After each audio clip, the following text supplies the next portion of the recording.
বিজ্ঞজনেরা আসলে কাদেরকে খুশি করে ক্ষমতায় দীর্ঘস্থায়ী হতে চাইছেন তা আমরা হয়তো অনেকেই অনুমান করতে পারি। মন্ত্রিত্বের চেয়ারে বসে তারা যে অতিমাত্রায় রাজনীতি করতে গিয়ে কূটনীতির ন্যূনতম জ্ঞানটুকু হারিয়ে ফেলছেন সেটুকু তারা বুঝতে পারছেন না, এবং বাংলাদেশকে স্পষ্টভাবে ক্রমান্বয়ে তীব্রভাবে ভারতের মুখোমুখি দাঁড় করিয়ে দিচ্ছেন, তা তারা বুঝে হোক কিংবা না বুঝে হোক। এই কথাগুলো এই কারণে বলছি যে গত দুদিন আগে ভারত নিয়ন্ত্রিত জম্মু কাশ্মীরে যে ভয়াবহ জঙ্গি হামলায় ২৬ জন মানুষ প্রাণ দিলেন, তার যখন নিন্দা জানানো হচ্ছে বর্তমান অন্তর্বর্তী সরকারের পক্ষ থেকে, আমাদের সরকারের পক্ষ থেকে, প্রধান উপদেষ্টা এর তীব্র প্রতিবাদ জানিয়ে ভারতের সাথে একসঙ্গে সন্ত্রাসবাদের বিরুদ্ধে লড়াই যে চালিয়ে যাওয়ার কথা বলছেন, মুখে হলেও তো বলছেন, তো সেখানে সেই সরকারের উপদেষ্টারা এই জঙ্গি হামলার জন্য সরাসরি অভিযোগে আঙুল তুলছেন ভারত সরকারের বিরুদ্ধে। এটি কি ধরনের দ্বিচারিতা? অধ্যাপক আসিফ নজরুল গত বুধবার তার ভেরিফাইড ফেসবুক পেজে একটি লেখা তুলে ধরেছেন। এই লেখাটি যদিও ভারতের কলকাতার একজনের, তার নাম সাহেব ঘোষ চৌধুরী, তবে সেই লেখাটি তিনি শেয়ার করেছেন। শেয়ার করার অর্থ কি? তার ওই লেখাটিকে তিনি সমর্থন করছেন বিধায় তো সেটি নিজের ফেসবুকে দিচ্ছেন। সেখানে কি বলা হচ্ছে? বলা হচ্ছে যে আমি সিম্পলি বিশ্বাস করি না অমিত শাহ অজিত দোভালদের সাহায্য ছাড়া কোনো অস্ত্র বা অস্ত্র চালানোর মতো কোনো লোক কাশ্মীরে ঢুকতে পারে। আগে তবুও একটা জায়গা ছিল, মানে এরকম একটি সম্ভাবনা ছিল যে সেখানে জঙ্গি ঢুকতে পারত, কিন্তু এই হাই টেকনোলজির যুগে বা হাই টেকনোলজির সময়ে সেই জায়গা এতটা সম্ভব নয়, সেই জায়গায় জঙ্গিদের প্রবেশ করা নজরদারি ঘেরাটোপ পেরিয়ে। এখানে বলা হচ্ছে যে সেখানকার কমান্ডাররা তাকে বলেছেন, অর্থাৎ যিনি লেখাটা লিখছেন, যে জঙ্গিরাও পর্যটকদের আক্রমণ করে না কখনো, তাদের টার্গেটে থাকেন গোয়েন্দা কাজে যারা থাকেন অথবা নিরাপত্তার কাজে যারা নিয়োজিত থাকেন, এবং জঙ্গিরা কোন ধর্ম সেটা জিজ্ঞাসা করে হত্যা করছিল। সেটাতে বোঝা যায় যে প্ল্যানিং অনেক উপর থেকেও এসেছে, অর্থাৎ ভারত সরকারের শীর্ষ মহল থেকেই এই জঙ্গি হামলার ঘটনা ঘটানো হয়েছে। এবং বলা হচ্ছে যদি পাকিস্তান দায়ী থাকে, কদিন আগে বালুচিস্তানে যে জঙ্গি হামলা হলো, আরেকটি ভয়াবহ হামলা, সেটার বদলা নিতে যদি পাকিস্তান এটি করেও থাকে, তাহলে পাকিস্তান থেকে লোকদের ঢুকতে দিয়েছে যে মোদী সরকার, তাদের দায় নিতে হবে বই কি। মানে বলার চেষ্টা করা হচ্ছে যে এটি সম্ভবত ভারতের একটি প্ল্যানিং এর অংশ, পাকিস্তানের কাঁধে দায় চাপিয়ে দেওয়ার। প্রথমত আমার কথা হচ্ছে নরেন্দ্র মোদী যে এই ধরনের সাম্প্রদায়িক কার্ড খেলতে পারেন না তা নয়, তিনিও সাম্প্রদায়িক কার্ড খেলেন, এই বাংলাদেশেও অনেকে সাম্প্রদায়িক কার্ড খেলেন, এগুলো তো আমরা বিশ্বাস করি।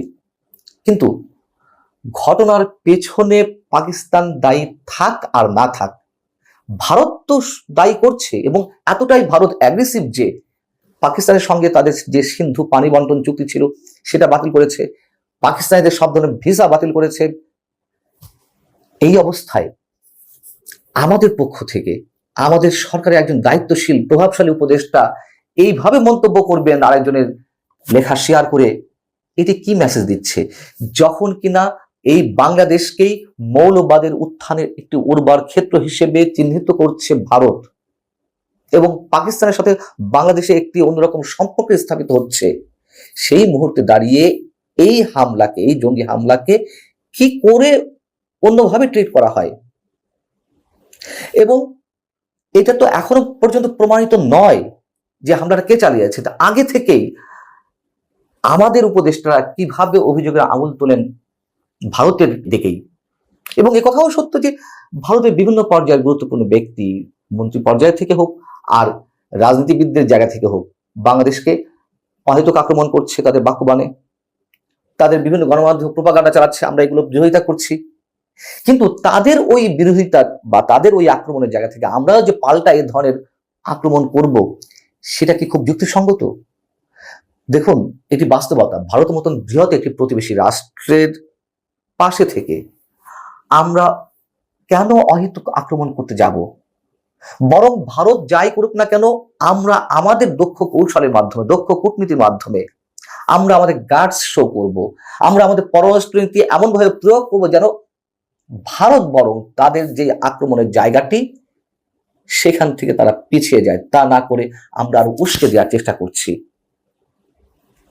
যেখানে দুদিন আগেও আমি আপনাদেরকে জানিয়েছি ভারতের অন্যতম কূটনীতিবিদ বিনা সিকরি সরাসরি ডক্টর মোহাম্মদ ইউনূসকে ভারতের নিরাপত্তার জন্য হুমকি হিসেবে বর্ণনা করেছেন এবং তিনি স্পষ্টত বলেছেন যে বাংলাদেশের বর্তমান অন্তর্বর্তী সরকার জামাত নিয়ন্ত্রিত, যে জামাত ৭১-এ বাংলাদেশের বিরোধিতা করেছিল পাকিস্তানের পক্ষ নিয়ে, যুদ্ধাপরাধ কিংবা মানবতা বিরোধী অপরাধের দায়ে তারা অভিযুক্ত। সেই সময় এসে আমরা কিভাবে এই ধরনের মন্তব্য করি? আমাদেরকে একটু মিনিমাম লেভেলের কোনো একটু ভেবেচিন্তে কথা বলা উচিত নয়? এবং এই স্ট্যাটাসটি ডক্টর আসিফ নজরুল ডিলিট করে দিয়েছেন। তিনি বুঝতে পেরেছেন হয়তো, অথবা কারোর পরামর্শ তিনি ডিলিট করেছেন। কিন্তু ডিলিট করলে কি হবে? ততক্ষণে ডিলিট করতে করতে যে সময়টুকু, তার মধ্যে এটি স্ক্রিনশট নেওয়া হয়ে গেছে অনেকের, এটি ভাইরাল হয়ে গেছে, এটি বাংলাদেশের বিভিন্ন মিডিয়াতে প্রকাশ এবং প্রচার হয়েছে। ঠিক একই কাজ করেছিলেন এই সরকারের আরেক উপদেষ্টা মাহফুজ আলম, এখন যিনি তথ্য উপদেষ্টা। তিনি কদিন আগে বললেন না যে বাংলাদেশের মানচিত্র বদলে দিতে হবে, বড় করতে হবে, হিমালয় থেকে বঙ্গোপসাগর পর্যন্ত জনপদ পুনরুদ্ধার ব্যতীত পোকাই খাওয়া পূর্ব পাকিস্তান হয়ে বাংলাদেশ দিয়ে আমরা মুক্তিকে ছুঁতে পারবো না। কি বিপ্লবী কথাবার্তা! তিনিও পোস্ট ডিলিট করে দিয়েছিলেন। আপনার যেই বিশ্বাস ধারণ করতে পারেন না, যে বিশ্বাসে অটল থাকতে পারেন না, যে বিশ্বাস প্রয়োগ করতে গিয়ে পুরো দেশটাই হুমকির মুখে পড়ে, কেন সেই ধরনের কথা, সেই ধরনের মন্তব্য করতে চান? এবং এই মুহূর্তে বাংলাদেশ তো নানান দিক থেকে হুমকির মুখে। সেই জায়গায় দাঁড়িয়ে আমরা আমাদের উস্কানিমূলক বক্তব্য দিচ্ছি, এর চেয়ে আপাতত আর এখন এই মুহূর্তে বলতে চাই না। আল্লাহ হাফিজ, ভালো থাকুন।